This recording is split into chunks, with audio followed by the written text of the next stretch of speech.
Türkmenistan Devlet Başkanı Serdar Berdimuhamedov, Kazakistan'da ilk kez düzenlenen Orta Asya-İtalya Zirvesi kapsamında ikili görüşmeler gerçekleştirdi.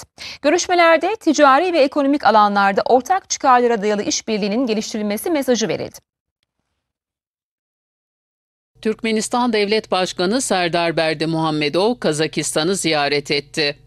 İlk kez düzenlenen İtalya Orta Asya Zirvesi'ne katılan Berdimuhamedov, zirve marjında bazı ikili görüşmeler gerçekleştirdi. Kazakistan Cumhurbaşkanı Kasım-Cömert Tokayev ve İtalya Başbakanı Meloni ile bir araya geldi.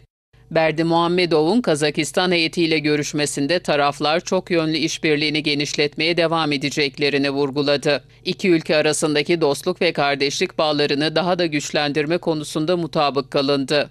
İtalya Başbakanı Meloni ile gerçekleştirilen görüşmede ise Türkmenistan-İtalya ilişkilerinin geliştirilmesi konuları ele alındı. Berdimuhamedov, Türkmenistan'ın İtalya başta olmak üzere Avrupa ülkeleriyle işbirliğini güçlendirmeye büyük önem verdiğini belirtti. Heyetler arası görüşmelerde ticaret, ekonomi ve enerji alanlarında sürdürülebilir gelişmenin sağlanması ele alındı.